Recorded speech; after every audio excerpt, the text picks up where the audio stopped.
My name is Michael Pashut and I'm the proud owner of Change Cars and the host of the TV show All Things Motoring. But I'm even prouder today to say that I work with Alan Rosenmeyer from Motor Matters, better known as the man with a hat.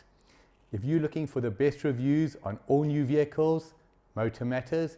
If you're looking for the best deals on new or used cars, changecars.co.za, where every car is sold by a 5-star rated manufacturer approved dealer. Cool. Okay. We're back again. We're back. He's Will, I'm Al. And I think. You're Al and I'm Will. Yeah. There we go. And where there's a Will, there's an L. And you were captured. I was to me about captured. Now look, this because is do you know what I'm getting in 2 weeks' time? What? A capture. Are you? Okay. Probably the same one. Let's. What color was yours? Red. Well, that makes it black faster. roof. That's the one. Yeah. Because of course the Intense model gives the two-tone color option. And more power. No, same power. Same power. Zen and Intense. They're only two in the range. Red automatically adds they're 2 only the kilowatts. 2 in the range though, but all right. Now you mentioned the power, so let's just go there to start. Let's talk. It's a crossover SUV. What am I? Sell me the Captur. What am I going to be experiencing in 2 weeks' time? It is crossover SUV. Crossover SUV. So smallish. It's decent size, but not small. Front wheel drive. Front wheel drive. Automatic.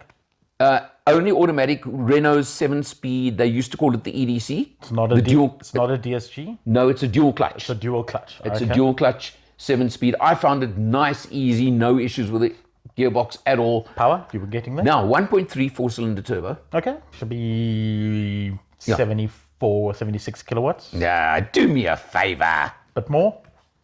Lot more. 95? Keep going. More than 100? Yeah, boss. This is going to be fun. It is in that category, I think, by far the most powerful. 113 kilowatts. I was going to say 110. 113. 113, 270 Newton. Okay.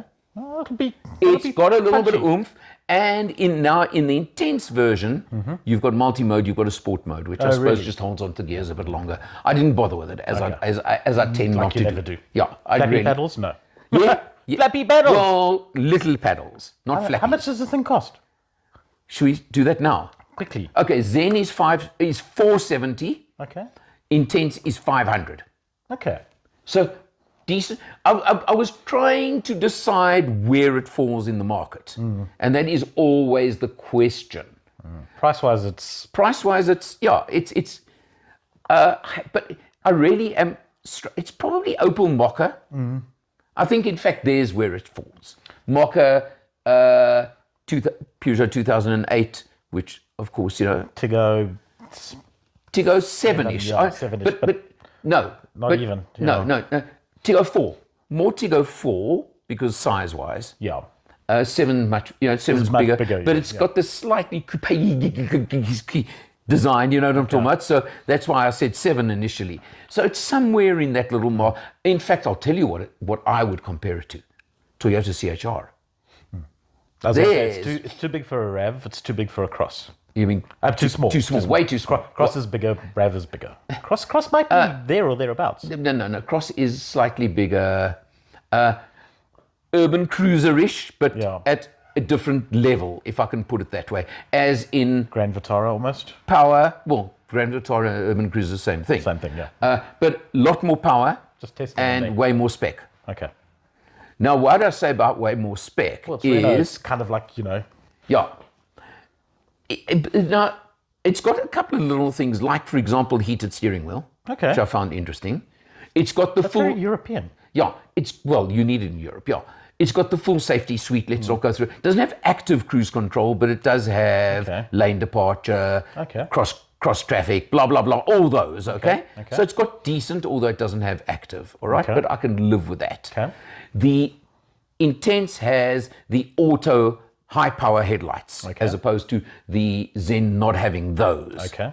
So, I mean, to me, it would be a no-brainer. You buy the Intense or you don't, or don't buy it. Yes. I would not buy the Zen. Yeah. Because you're losing a couple of crucial features. It's not a lot of money. 30 grand on 500 is not is not important. It's 6%. You know what I mean? Yeah. When it gets over 10% or 15% between the spec levels, I start questioning. At 6%, no, you can't question it. Just go buy the good one. Buy the good one. Yeah. You deserve it. Exactly. Yes. Sensible consumer advice from us. Yeah. Fuel consumption. Yeah. Now, I have... Now, I'm expecting quite a bit here because, I mean, 113 kilowatts, turbo, petrol. Okay, I actually have had it on test once before. 6.9. Okay. Now, interesting, the last time I had it, I had 6.8. Okay. So, I mean, really...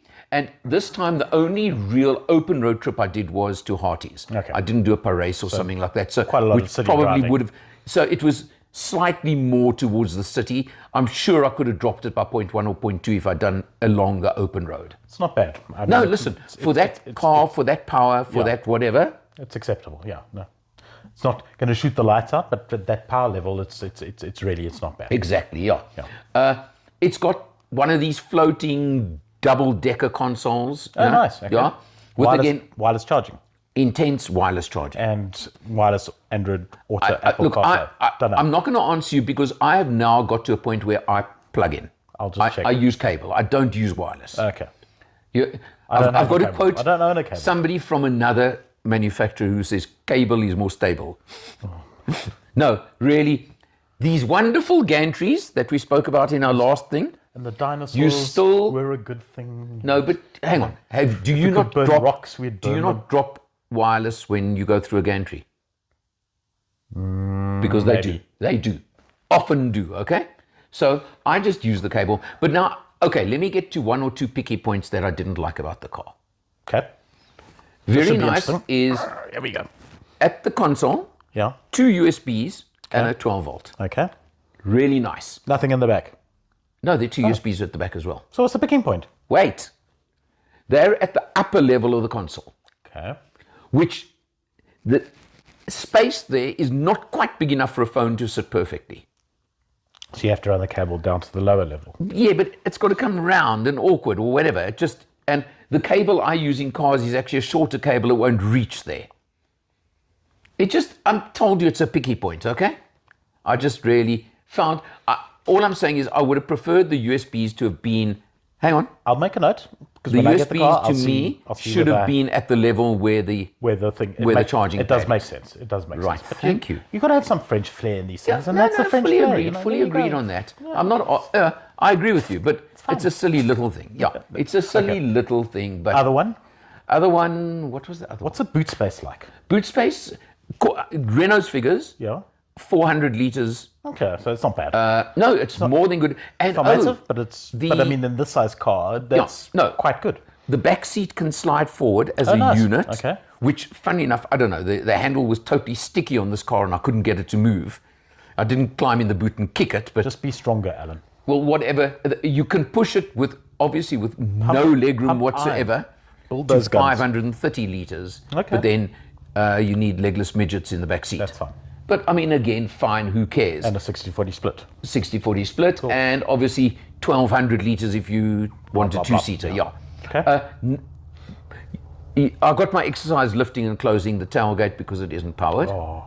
And interestingly, at that level, both driver and passenger seats are manual still, no electric adjustment. I kind of would have thought maybe the driver's seat could have been electric. Yeah, the 500,000 Rand level, it's kind of like you're thinking... You're starting to expect it. It would be nice to have. Yeah, I mean, it's not a big deal. Not a big deal. It's no deal breaker. Okay. Now, my other big picky point. Right, is you've got a nice tablet screen in the center. Okay.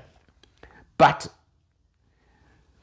your effective usable area, can I call it that, is very small. Oh, really? So you've got like controls and things, but the actual camera piece, can I call it that? Yes. Is very small in the tablet. Oh, it's not edge-to-edge tablet? No. Okay. Okay, so they're presenting what looks like a big screen, but it's actually got a lot of border. It's like the top half only with some controls and whatever below. So and you had to squint when you were looking for your reverse. Not quite, but I'm being really picky here.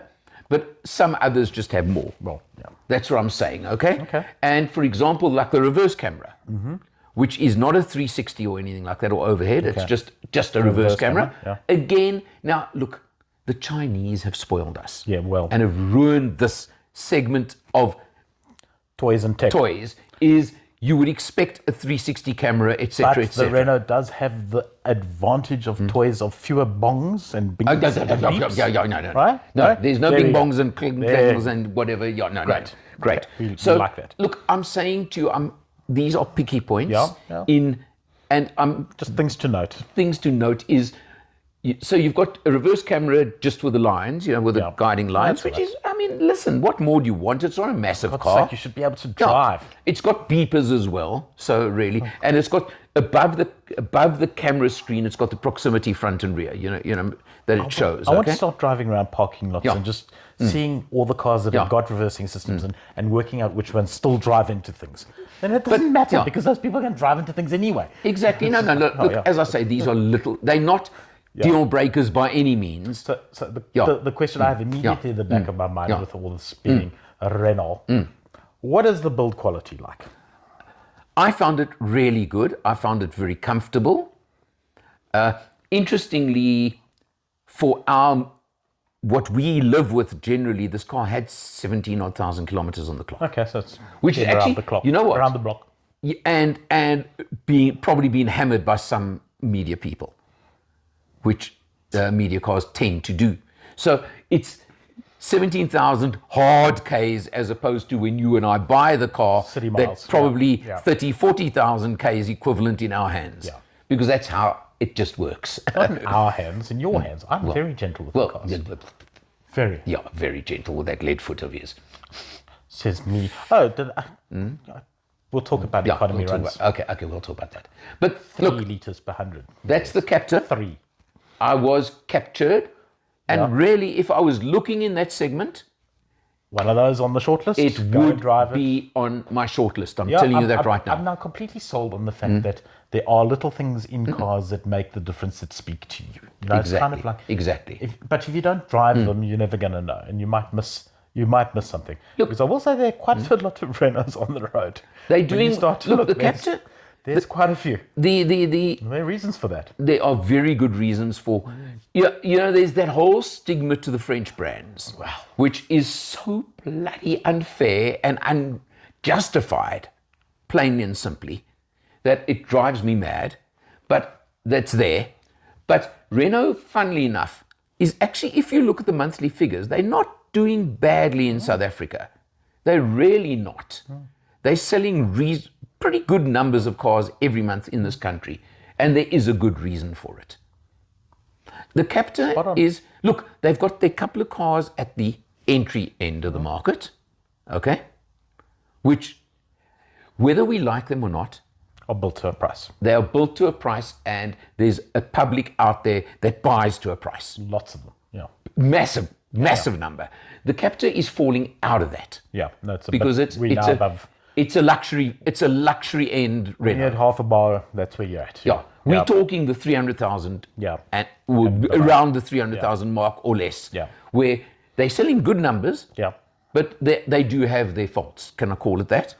Not that there's anything wrong with the car, because they have just as many faults as other brands in that same category. When you're building down to a price, they're going to be... And they're exactly the same as anything else in that money. Keep the pricing down. No, it's fine. Okay? Absolutely this is a different ballgame. Yeah. This is a premium. Yes. I think that's a good word for it. It's a premium product in there. But it needs to be compared with that, yeah. It needs to be. But if you look carefully while you're driving around, there are quite a few of them on the road. Yeah. There really are. It's quite a good looking car, I have to say. Yeah. I liked it. I'm looking forward to it. Good. All right. We'll talk again after you've had it. Fantastic. From us. See you next time. Ciao, ciao. Your turn. To do what? To switch off. Oh. There we go.